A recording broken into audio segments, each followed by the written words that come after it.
Okay, any questions before I introduce our first speaker? Okay, I would like to introduce David Flippo, and he's got buttons back there that says "Flip It Red," and we have signs. Let him tell you about himself. Thank you. Okay. Everybody can hear me okay? Yes. All right, perfect. I'm going to probably stay here because of the camera, but I'm more of a walker. I like to get out like We got this. radius. I'm sorry? I could zoom out. Okay. So Janice mentioned something about being a patriot. Okay. I don't know if you guys know Rick Green and the Patriot Academy. If you've heard of them, if you haven't heard of them, please get online. They teach constitutional life and biblical citizenship. It's a Christian organization. And it's an amazing course because you learn so much about the Constitution and how the Bible is incorporated in the Constitution. And there was never an intent for separation of church and state. That was an interpretation that we still live with today. But that being said, part of the class talks about being a patriot versus a politician.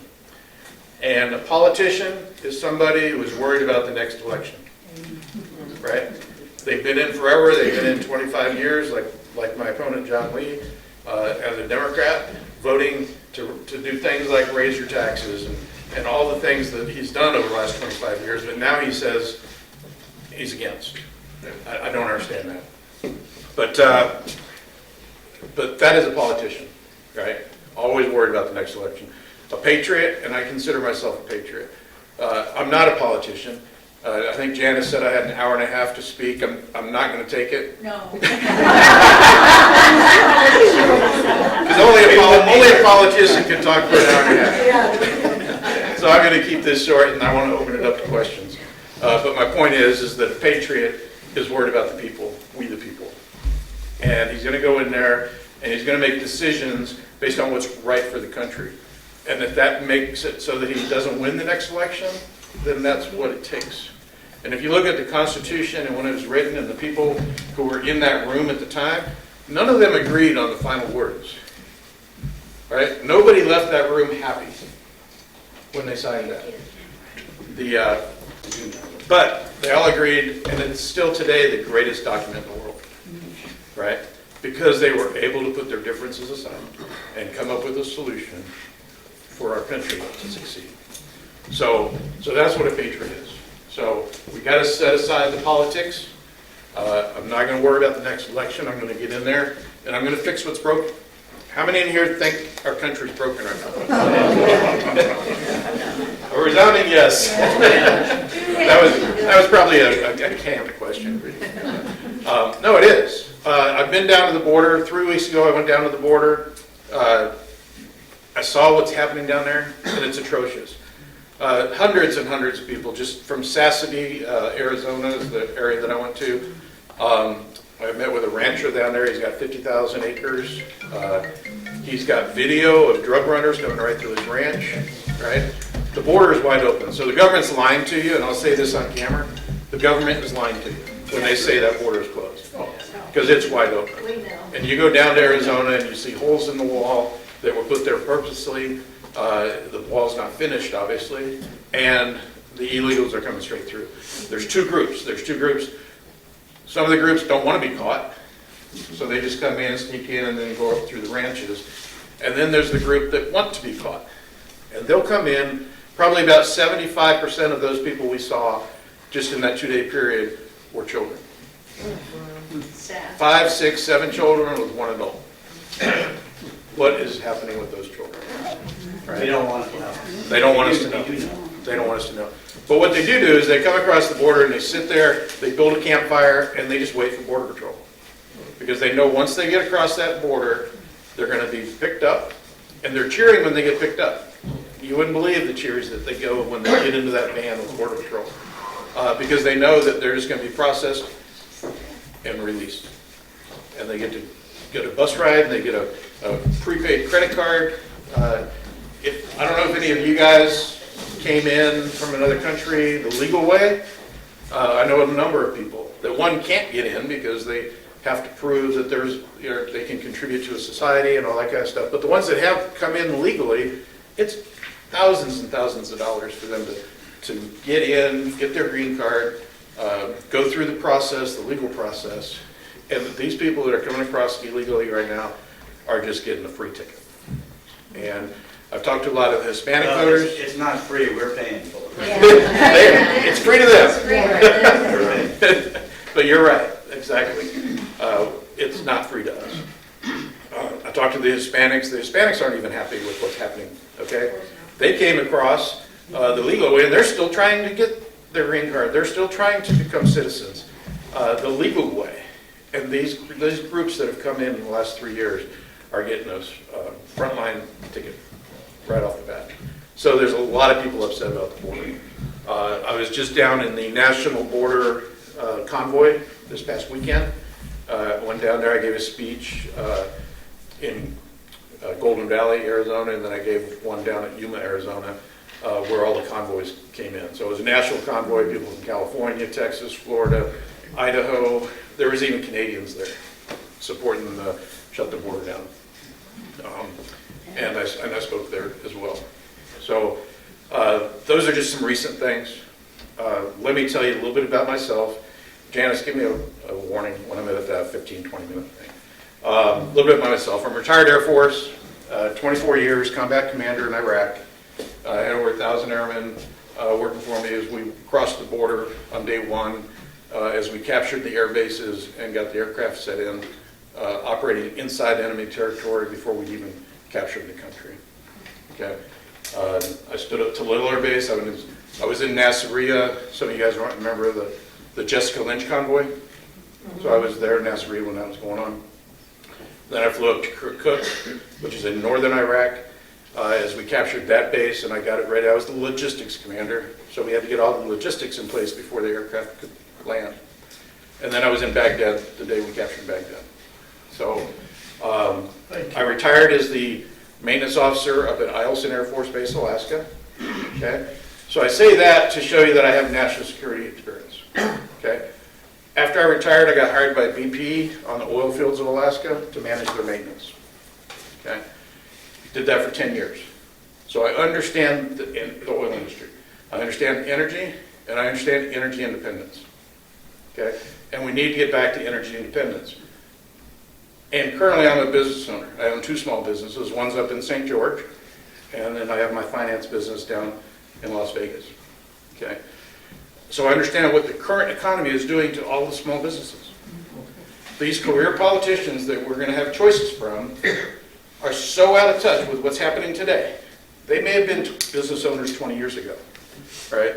They don't understand what we're dealing with now, with this high labor cost, the high transportation costs, the logistics that we're paying for. The fact that you're paying twice or 3 times as much for your McDonald's burgers now. And you all see it, right? There's 2 things that aren't included in the inflation rate: gas and food. Because if they were included, the inflation rate would be so much higher, right? So I understand all that. And we need to get people in Congress that are willing to fight, right? And have an understanding of what the country's going through right now, okay? A real frontline understanding, not 20, 30 years ago, I was a business owner back then. Or we have politicians that have never owned ever a business, right? You know who we're talking about. Or news-inflated information. Yes.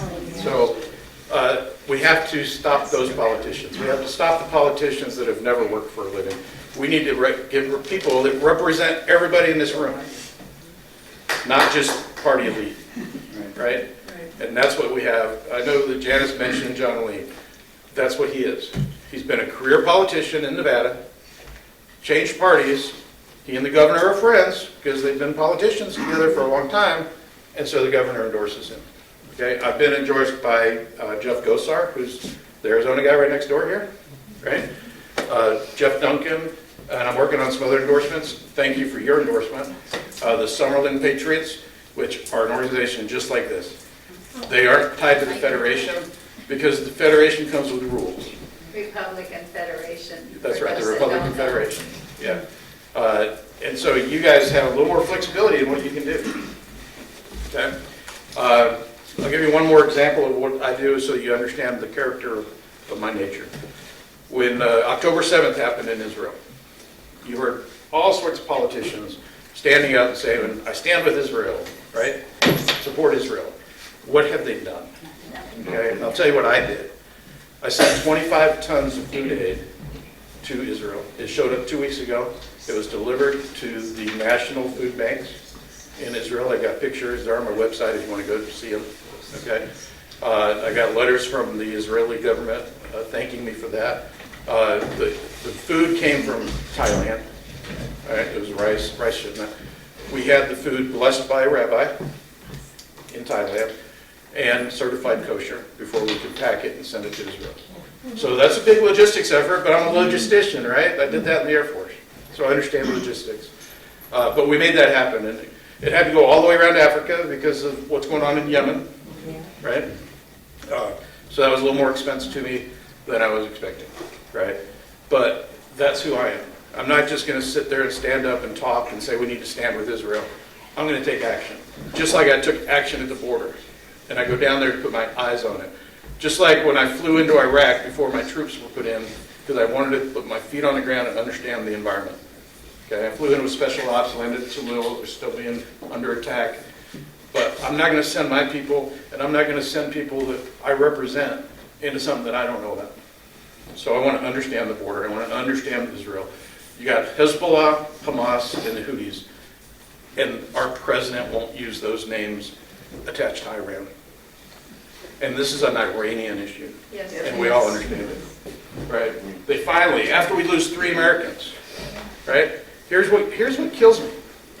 We lose 3 Americans and we attack.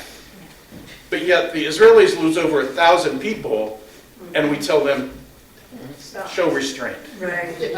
Come on. What is going on with this, right? What nerve of us, the hypocrisy of that, Yes. right?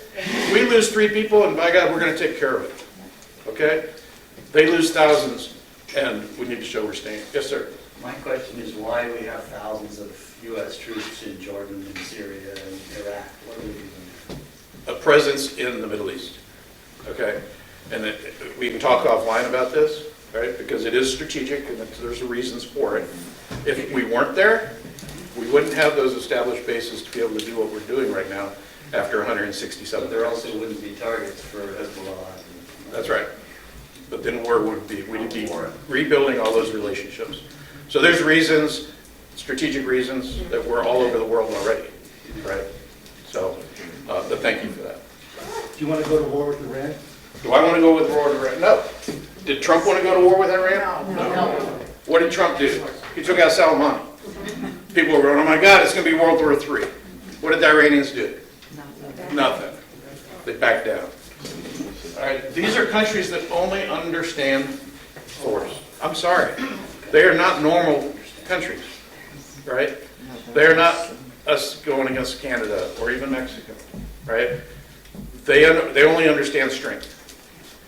And peace through strength is what we need to get back to. And we know the one president who can do that, Amen. okay? Strength through appeasement does not work. Strength through giving them money, then as soon as we gave them money, what was it, 3 weeks, 4 weeks after we gave them money, Hamas attacks Israel. Was that a coincidence? No, it was planned. So that doesn't work. So to answer your question, no, nobody wants to go to war with Iran. Okay? But Iran is not going to step into that without allies. Now, we already got Ukraine going on, and now I call it Iran crisis, but the Hezbollah, Hamas, the Houthis, right? They're all proxies of Iran. All we're waiting for is that trigger in China, right? I mean, you already had 2 wars going on. Some people would call that a world war that this administration started because of their lack of strength. But if China gets involved, where are we? China has a larger navy than we do. They only have 1 ocean to protect. What do we have? Think about it. So they're bigger than we are, and they only have 1 side of their country that's ocean. We've got to protect 2 sides, and we have to be deployed out in the world. So China is a problem. I go to Nellis still, and I teach because of my combat time.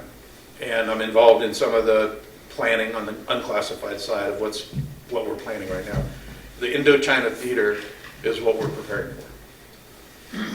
Okay? We're not preparing for an Iran war. We're not preparing for a Ukraine war. Okay? We're preparing for Indochina. That's what we're preparing for. So those are the facts.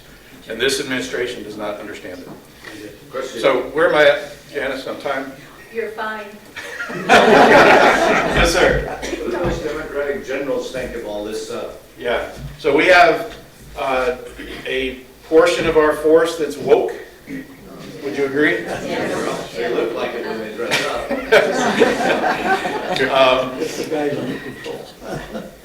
You know, I'm speaking off the cuff here, but a lot of our general officers become politicians while they're still in. This is, how many veterans do we have in here? You understand what I'm talking about? Okay? In order to get that next rank, they got to become political. And to get that 4th star, they got to become political. And so they have to align with one party or the other to get those jobs. Where's Flynn? Where's who? Flynn. I think you're going to see him. I think you're going to see General Flynn. Okay? I think as soon as all this dust settles with Trump and everything, and then he gets in there and he starts picking his cabinet, I do believe you're going to see Flynn again. Okay? That was a whole other issue. How much military do we have in Ukraine right now? We may have some advisors there, but we have small. They said that the Ukrainian military is diminishing, they're getting lower in number. So do you think that if they ask for our military to be I don't present think there? we're going to send troops in there. Okay. I don't think so. Okay. Some people don't support Ukraine, the war effort. Some people don't want to send money. Some people don't want to send equipment. I am not for sending a blank check. That is ludicrous, okay? Sending a blank check to Ukraine is not doing anything to help the war effort, okay? Maybe defensive weapons, maybe things like that, that they can't just go and buy off other things or put into Swiss banks accounts. Who knows what's going on with all that money we've already given them. And that's the problem with the border bill right now. They're linking our border security to Ukraine and Iran and Israel, right? It should be a standalone bill. Frickin' shut the border down, period, right? Put up the Constantine water, put it up. Texas is doing it. The problem is you got New Mexico and Arizona who do not have Republican governors, and they're not doing what Texas is doing. So all those people are just moving west and coming across New Mexico and Arizona. This is what's happening, okay?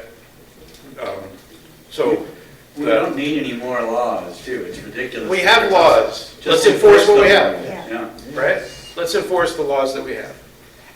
So the one that he signed out and put it back in. We don't need more laws to close the border. Biden does not need a bill to close this border. He just needs to rescind his executive order. We all know that. You know? He just needs a casket. No. You might need to edit that one out.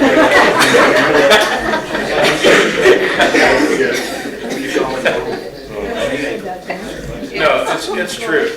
The president has the authority just to rescind his executive order that has created this whole problem. So, how many have heard the phrase, never let a crisis go to waste? Democrat. So tell me, who created the border crisis? The Democrats. Who's created the economic crisis? Who created the energy crisis? They've created crises that now they want us to compromise to fix. Right? Think about that. They create a crisis because they understand never let a crisis go to waste. Right? So they create crises and then they say, hey, if you want to fix this, give us some. Right? And that's what's happening with the border bill. A straight out of Rules for Radicals 101. Okay? They've created 3 national crises, and now they want us to compromise to fix it. We have to stand firm. I asked Congressman Duncan if I could use his words, because he has endorsed me.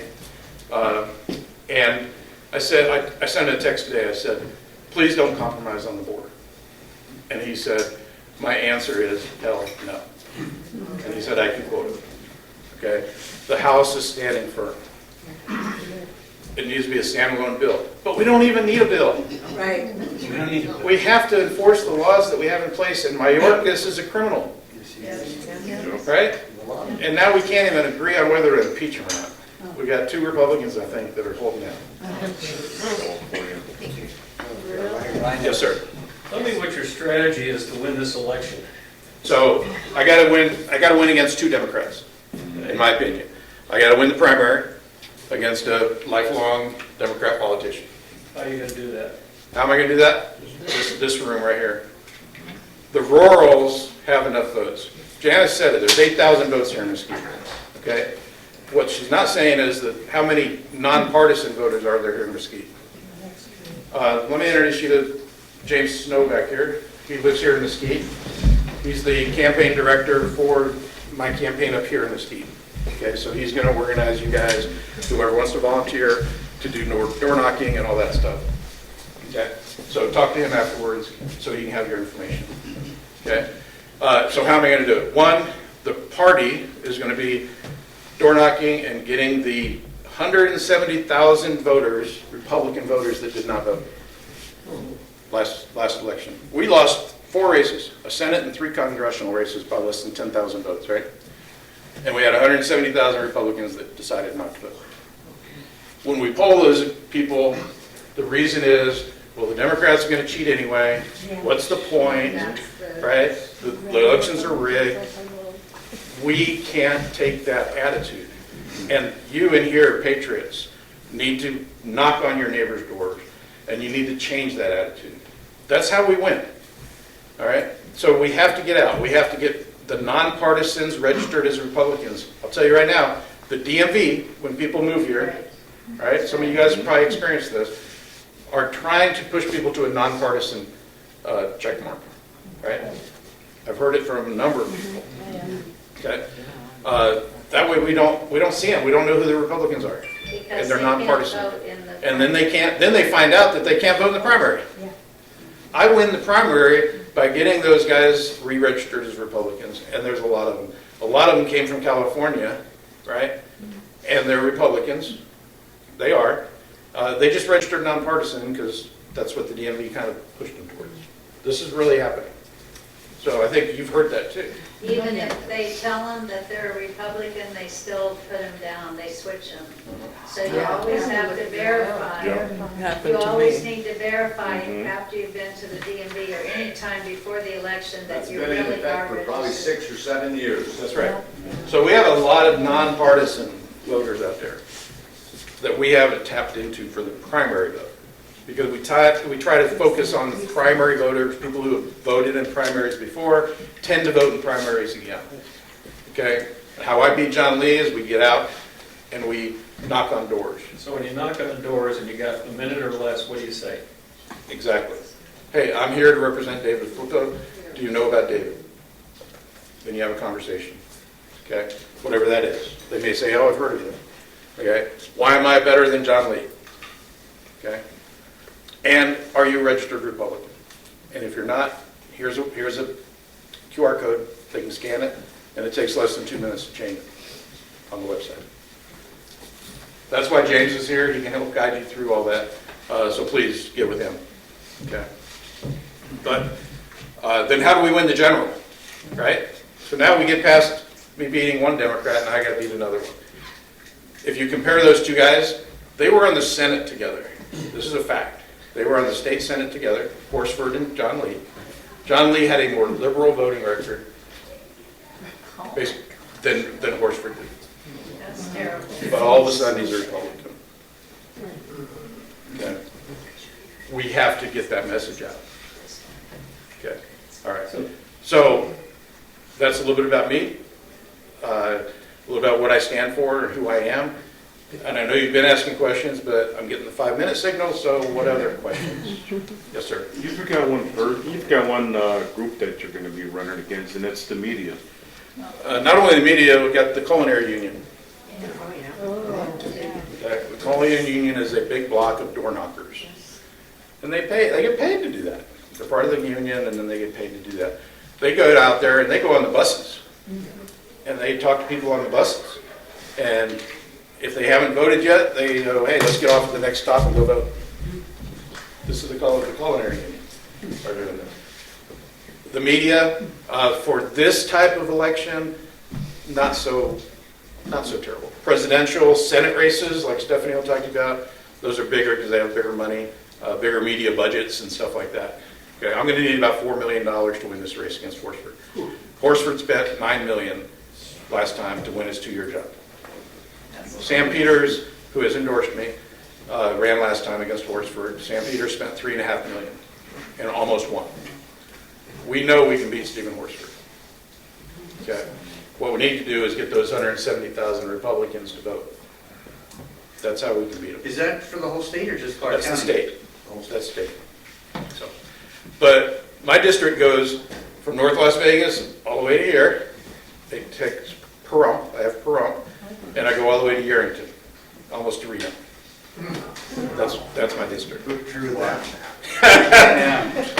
Yeah. Yeah. They took away Ely and they took away Yerington from my district that had about 9,000 Republican voters. And Sam Peters lost by about 9,000. That's right. So you asked about the lines being drawn. What other questions? I don't want to take away from Stephanie, so. Anyway, I do appreciate your endorsement. I want James to get with you guys. Please talk to him after. We win by getting and mobilizing Mesquite. We win by mobilizing the rurals. We're doing the same thing in Pahrump. Okay? There are enough rural votes to overcome the deficit if we get you guys out and we re-register those nonpartisans that are really Republicans. So I need your help.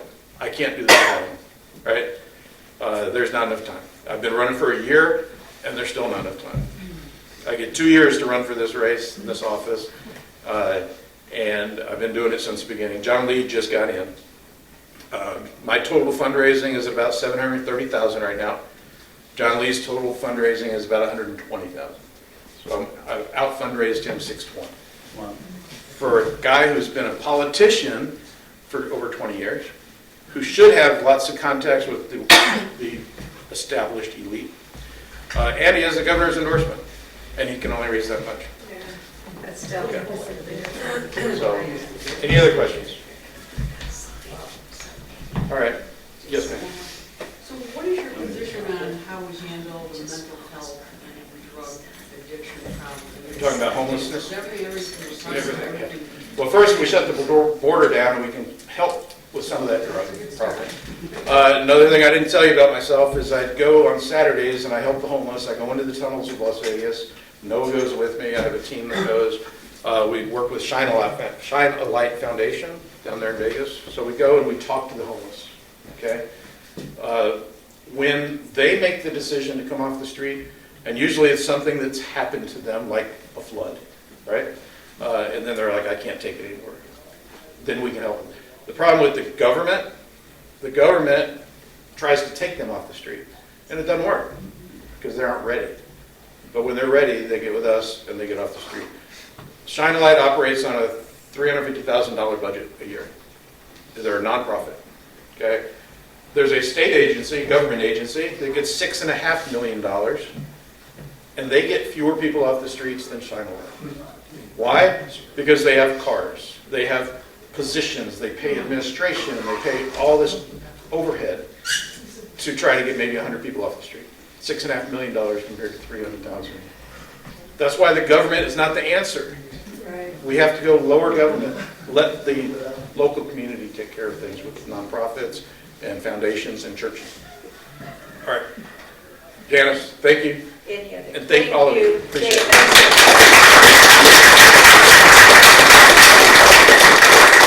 Running for U.S. Senate.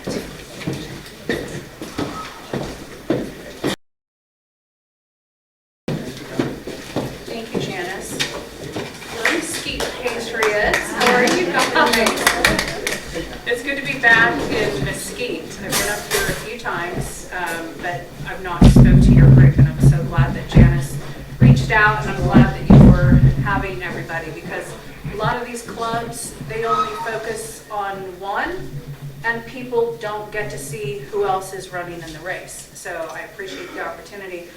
I'm going to tell you quickly a little bit about myself, and I have a ton to talk about. We'll probably not get through all of it, but I'll talk a little quick.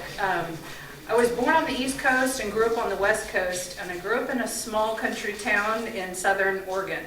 We grew pretty much everything we ate. We had a huge garden, we had fruit trees. My sister and I were out there picking fruit, picking vegetables. We canned all summer long. We lived off of a dirt road. We had one of those black and white TVs with the rabbit ears, and the remote control was my sister and I. So we watched shows like Lawrence Welk, and we went to church. And back in the day, our schools, we said prayer before school.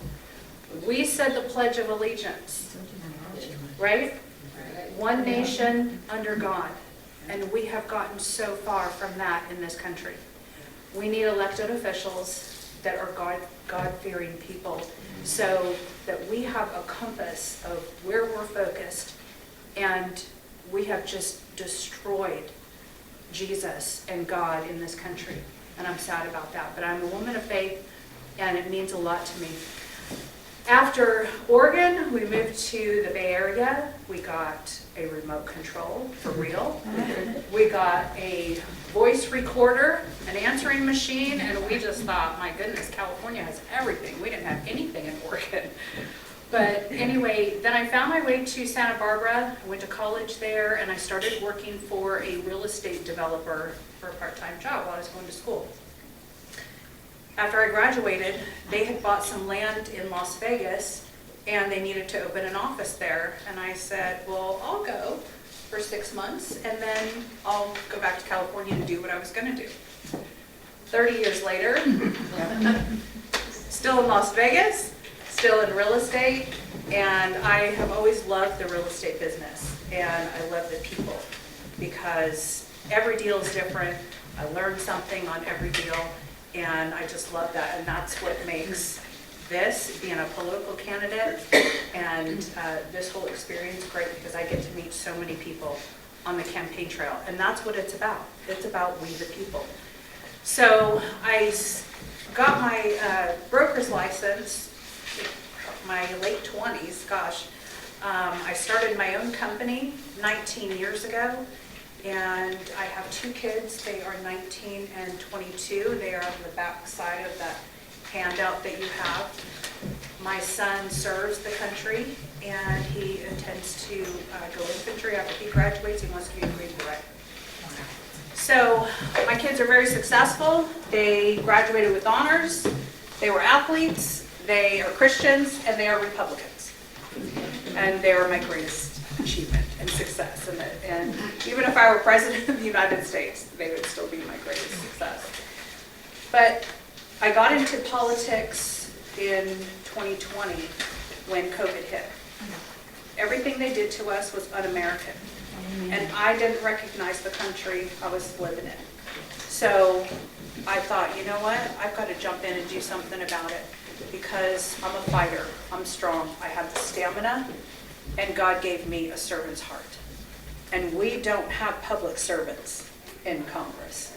They are not serving us. They forgot the servant part. They are serving themselves. So I jumped into politics. I had a podcast. I supported a ton of candidates. I joined every club that I could find, and I got super involved. I wanted to learn. I was planning for this run. This is my first time ever running for office.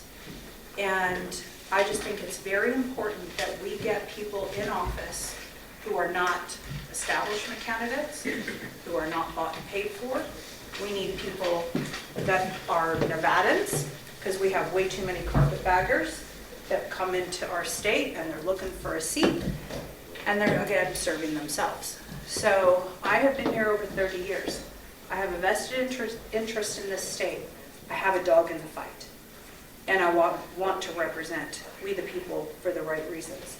So I mentioned children. Children, veterans, accountability, national security. That's at the top. And I have a whole slew of things to talk about with you. But the children, I start with them because they are the future of our country. If we do not step in and save our children, who's going to take care of us? We see what they're doing. They're indoctrinating our kids with this gender confusion ideology. They are putting pornographic books in front of our kids. They are putting biological boys in our girls' sport programs. and private spaces.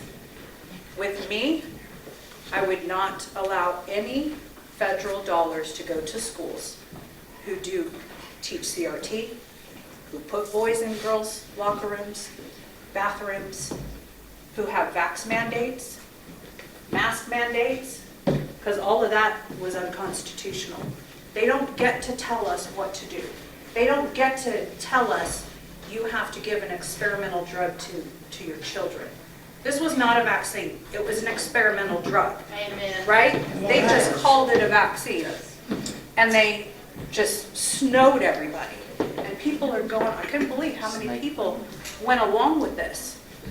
So, and they still do, you still see the people driving in their cars by themselves, right? Or walking down the street by themselves. So, I promise you this, I will never, and you can take this to the bank, never vote or support mandates, mask mandates, vax mandates, no lockdowns, none of that. Anything that they did to us during COVID, I will not support any of that. I will not go along with that, ever. So we need to protect our kids from all of that. Veterans. I saw how many of you raised your hands when David asked how many veterans. Thank you for your service. And I put veterans next to children because they have sacrificed for our country. My son now serves the country. My brother-in-law is a retired Green Beret. My kid's father is a retired lieutenant colonel in the Air Force, served 25 years. And more so than any other group that calls me, because my cell phone number is on the back of those handouts. My cell phone number is on my website. I am the most accessible candidate out there. I want people to call me. I put it on social media for people to call me. And they do. But it's mostly veterans. And they tell me all the issues they have in the VA. How long it takes to get appointments. There's not enough mental health providers, right? They don't get calls back for days, weeks sometimes. The VA disability process to apply for disability is so cumbersome. You have to hire people to help you get through that. There's so many things. I would like to sit on the Veterans Affairs Committee because we have so many things to fix for our veterans. They're serving illegals at the VA before veterans. Oh, yeah. It's absolutely astounding. That will not happen on my watch. I will not support that ever. So I'd like to improve and streamline that disability process, that application process. I would like to have surveys in every veteran center, medical facility in this state. After every single service, you fill out a questionnaire and you tell us what the problem is. And I'll have people that follow up in each location, find out where the shortfall is, and actually fix it. Do you know why we still have problems? Because nobody follows up. No one follows up, right? In my business, in my real estate business, if I didn't follow up with my clients, if I didn't call them back, I'd have no business. Well, you gotta deal with the civil Right? service rules there, it's a mess. That's all right. We need to change the rules Yes, we did. for we the people, Yes, right? We're in control. They are going to serve us, right? Shouldn't be that hard to fire. Right, you're right. But these things, it's not that they say, oh, we don't have the manpower. We can't return your call in 24 hours. We don't have the manpower for that. Sure we do. We take away the $80 billion they're giving to the IRS to audit us and hire all those agents, right? Let's put that money to the VA. Let's hire some more people. Let's get people on the phone. Let's get some action and some things done. We're the greatest country on the planet. We can't hire some more people to answer the phone for our precious veterans? Come on. So easy things like this that are solution. We can do this. This is not unattainable. National security.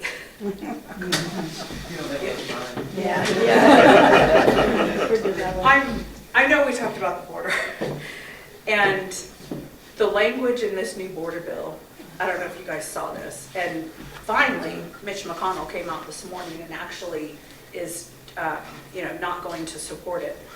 But he hadn't until this morning, right? Yeah, there were 30 Republican senators as of yesterday that had not come out and formally said, this is an Invasion Authorization Act, not a border bill. They were supporting it. So I don't know what they did today. 30 of them. They have language in this bill that the Secretary of Homeland Security can call an emergency when, after a 7-day consecutive period of time, there's an average of 5,000 illegals or encounters at the border per day, right? But not until we reach that 5,000 threshold, or if there's 8,500 in one day. Oh, come on. Then they can call it an emergency and a crisis. These people that are in Washington that are putting these bills together, and that's okay, and these people don't even read the bill. They don't read the bill at all. Schumer was pushing this and doesn't want people to read it. This is why we should have the single issue legislation, because these bills are thousands of pages long. Absolutely ridiculous. Why can't we do single issue? We can. We can. We're we the people. We're in charge. We can do it. It's just that people won't stand up in Congress. So anyway, the border. We need to finish the wall, obviously. When President Trump left office, we had plenty of money sitting there to finish the wall. Where's that money? Probably in Ukraine. Yeah, good answer. Yeah. It's a shame. So, yeah, we need to finish the wall. We need to encourage every single state to bring their National Guard troops, and we line them across the border to protect our country. That's what we do. And the fact that they are going against Texas, when Texas is standing strong, standing firm for the entire country, is an absolute disgrace. I call it treason. He needs to be impeached and tried for treason. That's how I feel about it, and I've been saying that for a long time. These people have supported an invasion into our country. It's an absolute invasion. So they're violating the Constitution, Article 4, Section 4, the invasion clause. It's absolutely against the Constitution. So we need to, after we get the wall finished, we close the border, have only legal immigration, and we deport the millions that have come across the last 3 years. They can go back to Mexico. And China. And every other country. No, everyone, they all need to be deported. Remaining Mexico needs to come back. That was working under President Trump, yes? The trafficking, the fentanyl, we know what is happening there. These poor kids. I started a nonprofit a couple of years ago, and I've been involved in children's charities for decades. One in particular that rescues trafficked children from all over the world. And they've been around over 25 years. And in fact, a congresswoman, after she lost her Senate race in the state of Washington, she came back and started this organization. And I supported them for years, and it really motivated me and inspired me to start my own, to help children, hungry children, trafficked children in the Las Vegas Valley. And someday I intend to have a facility there and one in every state in this country to help kids. Now I'm in the political arena. So as far as trafficking goes, I would like to get appropriate amount of funds to actually fight this $150 billion industry. There's an estimated 2 million children that are being held as sex slaves in our country. An estimated 6 to 8 million across the world. These are kids. These are 2-year-olds. These are 5-year-olds, 10-year-olds that are being used every single day, multiple times. and our government and our elected officials sit there and they send hundreds of millions of dollars to the Middle East for gender studies instead of saving our children. That's because they're in on it. I intend to change that because somebody needs to be the voice for these children. They're innocent. Accountability. There is hardly any accountability in Washington. We see the few fighters that are there. We know there's ones that are standing up for us. And they're being courageous. But there is no accountability. We have a two-tier justice system. We have a corrupt FBI and DOJ, among other three-letter agencies. We need to audit our federal government, right? And where's all this money going? There is so much waste. So instead of them auditing us, let's audit them. Why can't we do that? We can. All this money going to Ukraine, let's audit it. Where'd it go? Who has it? It's funny, Zelensky is buying homes in Israel, right? Everybody read that? His mom got a home. I mean, the things that we heard. All the politicians in Washington, they're lining their pockets too. How many? Who? All of this. There's no accountability. So we need to send people to Washington who are actually going to be accountable to you, we the people. So we have to look at candidates. There's about 10 of us in this race. There's a lot of people in this race.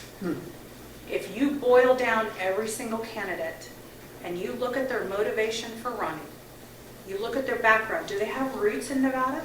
Are they a Nevadan or are they a carpetbagger? Are they a perennial candidate? Do they keep running, losing because they're so desperate to have a seat? Are they owned? The front runner in this race with the most money, guess what? He's owned by Mitch McConnell. Who likes Mitch McConnell? Not one person, for the record, raised their hand in this room.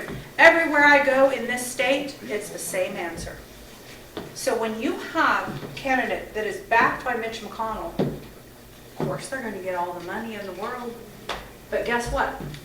When they go to Washington, that vote is going to be a Mitch McConnell vote. It's not going to be a we the people vote. It's going to be a we the government vote.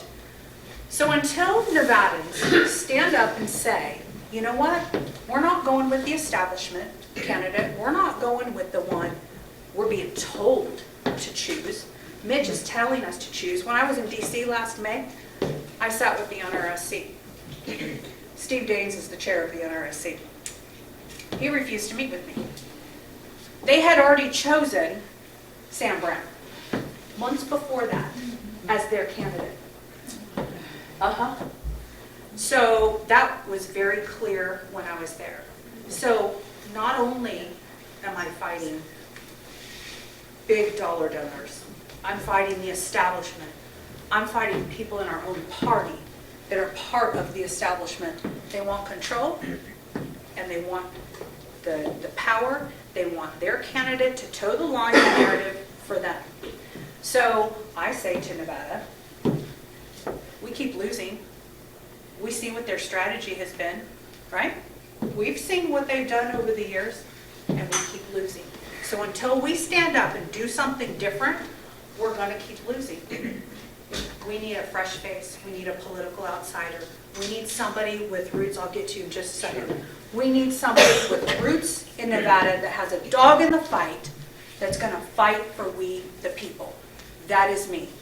Also, we have to look at strategy as far as the general election. The Democrats are going to run on abortion. We've already seen that in the midterms, right? I've been saying this forever. And what are they talking about?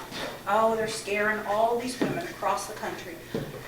They're going to take your abortions away. They're taking women's rights and all this. I see it all the time. They're not doing that here in Nevada. It's protected, by law in Nevada, but they're still running on that. You put all of the guys in this race against Jackie Rosen and have them debate abortion. It's not going to fly, guys. It's not going to fly. You put me next to her to debate, someone who's been here, I talk about abortion a lot. In fact, at the debates we had in Reno, all the papers picked up what I said about abortion over everything. I mean, it was incredible. They focused on that one thing. But unfortunately, that's what they are going to run on. We have to pay attention to that. Even though we don't like it, even though it's protected by law, they still lie and they still make up all this stuff. Right. And they put fear in people. That gets people to the ballot box. That's what gets them to vote. We have to have an answer. We have to have someone who's going to be able to defeat Jackie on that subject, among many others. But they're putting that at the top of the list. No one's paying attention.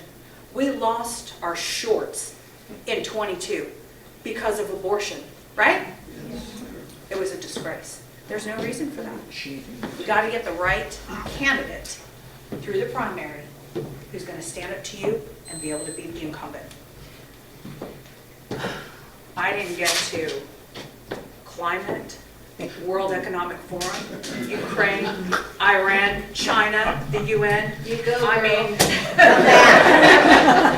I could stand here all day long. In fact, when I was in, I've traveled all over the state, and when I was in Goldfield, a bunch of people came out, and I stood there for an hour and a half, and we did Q&A. And I waited until they were they were questioned out. I said, any more? And they were all silent and they were done. But after an hour and a half, I would have stood there all day. Because we need to answer to you. The people who don't show up for debates, they don't want to answer to you. Like Sam, like Gunter, they don't show up because they don't want to be in front of the Nevada voter. They don't want to be put on the spot. We're here for you. We're supposed to be here for you, right? We should be accessible. We should be transparent. We should be honest and courageous. So, I'll stop. Sorry. You know, women talk a lot more than men. We have a lot more words. But go ahead. So my question was how. Oh yeah, sorry about that. They already have their chosen candidate. How Yeah. are you going to combat their money-making machine? How do you? They're going to raise like crazy. I understand. We've seen plenty of races across this country where the person without the most money won. Like the truck driver in Jersey, you remember that guy? Remember him? Yeah. That was amazing. He put in, what, $2,000 of his own money? Or $4,000, whatever it was. It was a very small amount. Took out a 15-year incumbent Democrat in Jersey. This is because people were fed up with the COVID thing, right? The reason that I got into this, because I cannot stand what they did to us. But no, it can be overcome. I believe you do not have to have the most money in order to win, because this right here, I do this all over the state, and I get my message out to people. I want people to know they have a secret weapon in their arsenal in this state. They have one of their own. That is me. You put me through that primary, I guarantee you I will beat Jackie Rosen, and I will bring that seat home to this state. Yes, ma'am. For the Republicans. About the cheating, the Democrats cheat. I know, so. Ballot stuff. Well, ballot harvesting is legal now. So it's legal in Nevada. So we can ballot harvest. And they're putting teams together all over the state to do this, because we didn't do that the last cycle. Paper ballots. Yeah, we need paper, I know. The machines the machines can be compromised, hooked up to the internet, I realize all of that stuff. But, you know, in 2016, you know how all the polls were Clinton was going to win? They knew for sure she was going to win. Well, they had those machines, right? So they knew. But they didn't cheat bad enough, because we overwhelmed the system and voted for Trump. Yeah. How we can overcome their cheating, we have to overwhelm the system. All of the Republicans that stayed home, like what Dave was talking about, they need to get out to vote. Everyone across this country needs to get out to vote. It's so important. This is our last stand, I believe, is 2024. If we don't get it into gear this time and get the right candidates in, we are done for, guys. We are done for. This is so important. This election is so important. Don't go with the establishment candidate. Say no to the establishment, the uniparty, the good old boy club, the people with the money. They want you to toe the line. They want you to do what you're told. They know they cannot control me. They already told me a long time ago, Steph, you want to win this election? You say this. Don't talk about Mitch McConnell. Don't talk about this. They gave me a whole thing, and I said, absolutely not. I will not toe the line of these people. I will not bow to corruption. I will not bow to the establishment. Amen. Yes, sir. Yeah, now, what I don't like, what they're doing is like, we talk about climate, but also they throw in their jamming EVs on our throats about, okay, Right. everyone's gotta have an electric vehicle, we're taking away your gas stove. We're, so, as, the media being a propaganda mouthpiece for the Democrats, if someone, like if you're running against your opponent and they say, well, electric vehicles are what's gonna be the thing of the future, show a clip of what happened in Chicago 3 weeks ago. I'm from there, my brother still was back there, but everybody that had an electric vehicle froze. Even though they had a full charge the night before, they woke up in the morning and they were dead. When they went to a charging station couldn't work in the freezing cold. So, Isn't that something? Yeah. so it's that when I hear of they want to push EVs on our throats and take away everything else. Yeah. I would just like to see a candidate just say, oh, well, here, look at this. And it'd be just to show the people out there, this is what they're trying to sell you.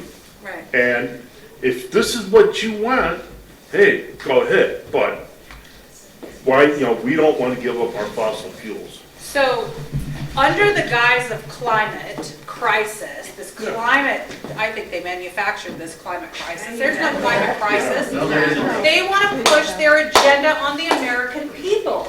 They want full control over us. Guess what? We all go to EVs, right? Not that the grid can even handle that, but whatever. They didn't plan for the infrastructure first. They just want us all on EVs because they can turn off the power. They can control us. We wouldn't be going anywhere, right? That's probably the plan. Exactly. Of course it's the plan. Everything it is the plan. Everything that they're doing is centered around control. The World Economic Forum, the social credit system coming, the Fed won. Now with the digital currency, they want everybody on. It's all set up. It's out there. It's already out there. It's in over 100 banks. You can opt in. Guess what? Someday, you won't be able to opt in. They're going to force you in because they will be able to turn off your buying power because they're going to take cash away, right? This is what's happening. People, they say, oh, that's a conspiracy theory. No, it's not. It's already implemented. So if you want a senator and someone who knows about all of this, who's going to fight back on all of this stuff and not promote any of this, and is going to promote our liberties and our freedoms and not control, vote for me. Because I will stand for you. We the people.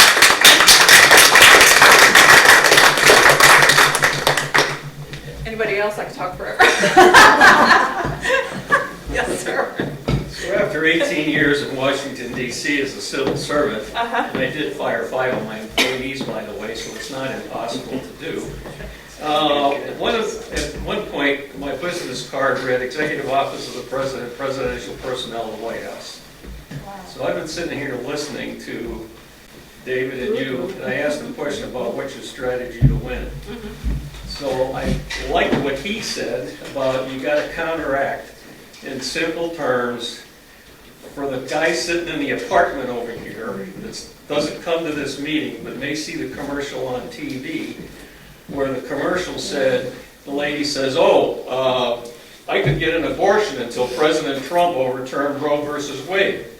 Blatant lie, right on TV. Right. But the guy over here, the girl over here in the apartments, they believe that, right? So that's why I was listening for the simple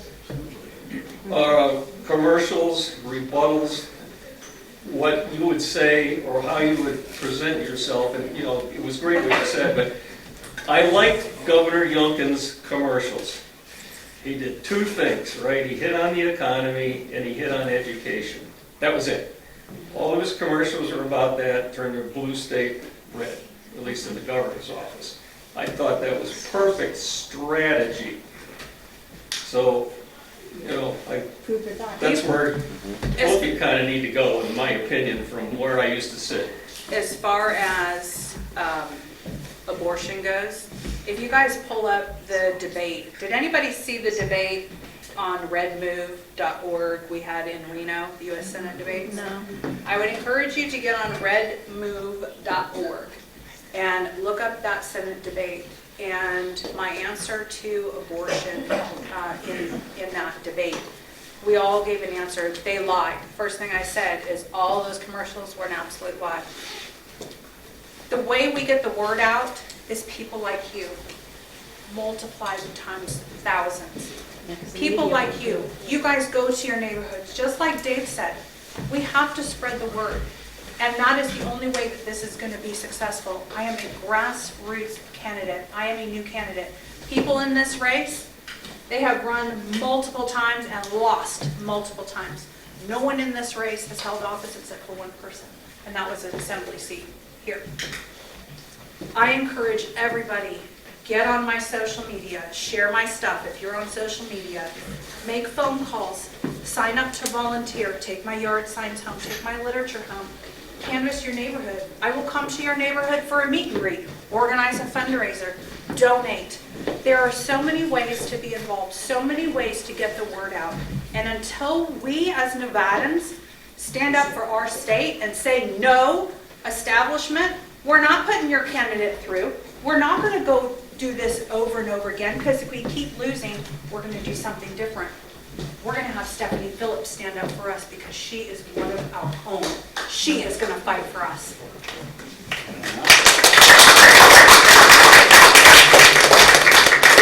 Am I out of time?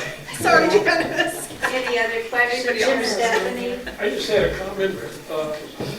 When I heard Sam Brown, all I heard was, I want your sympathy. I mean, yes, he served. That's all I hear too. But he never told us what he stands for or what he's going to do.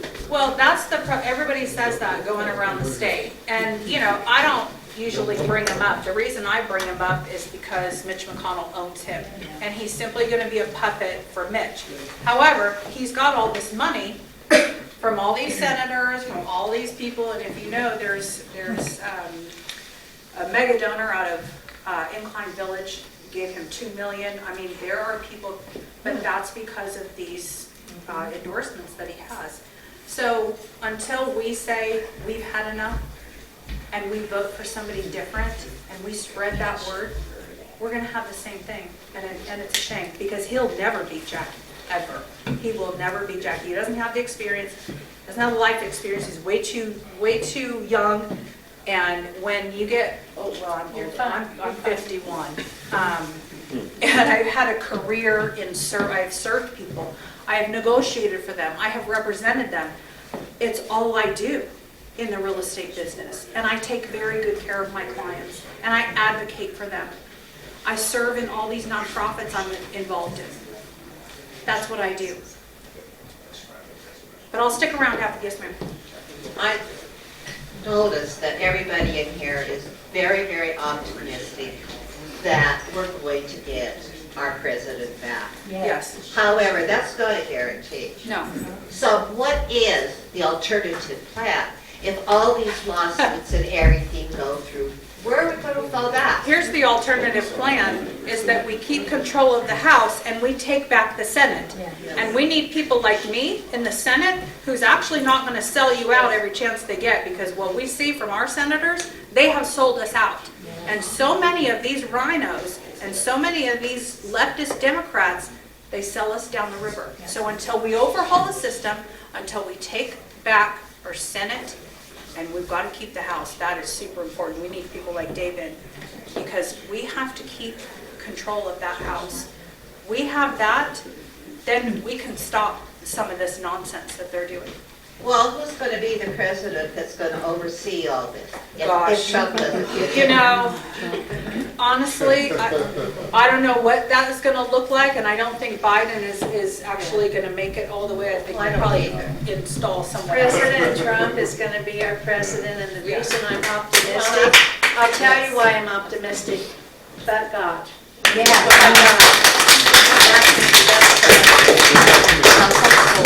Optimistic. Yeah, well, Gotta get out the vote. you know, so, David, is that form correct? Yeah. You want me to chat about it real quick? Janice mentioned something earlier about the governor's endorsements. So if you don't know what's going on, Quiet, everybody. if you don't know what's going on with the governor's endorsements, they're all being managed by a company called Red Rock Strategy. Okay? Anybody that gets the governor's endorsement goes through that strategy group. They're looking at establishing another read machine, right? We all know how the read machine works. Yeah. So they want everything to go through one consulting firm in order to get the governor's endorsement. So, and right now, if you look at the governor's endorsements, there are a lot of moderate candidates. So, that being said, there's a letter that we're printing out right now. If we can have you guys sign it, we've had other organizations downtown, but basically it says, "Dear Governor, appreciate everything you're doing," because he's doing some good things with education. He's doing some really great things for this state, and he's fighting hard because he's got to win the assembly seats in order to overcome what the Democrats will do if he loses his veto power. Right?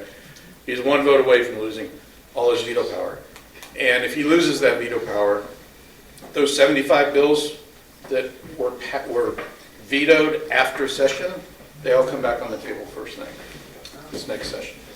That's how it's done. Okay, so he needs to work on the Assembly and the Senate and try to get them, at least not lose a Senate seat. If he loses one Senate seat, there's a super majority in both houses in Nevada, and then we picked on California, because that's what California has. Okay, so he's doing some good things. He is, and he's vetoing the right bills, and he's doing those kinds of things. But he's really supporting a lot of moderate, super moderate, prior Democrat candidates. So this letter basically says, "Hey, thanks so much for what you're doing, but we don't agree with with the endorsements that we've seen coming out of your office, and the fact that one strategy group, one consulting firm, is managing all of it, because there's a lot of money in political consulting." Okay, so if you're not aware of that.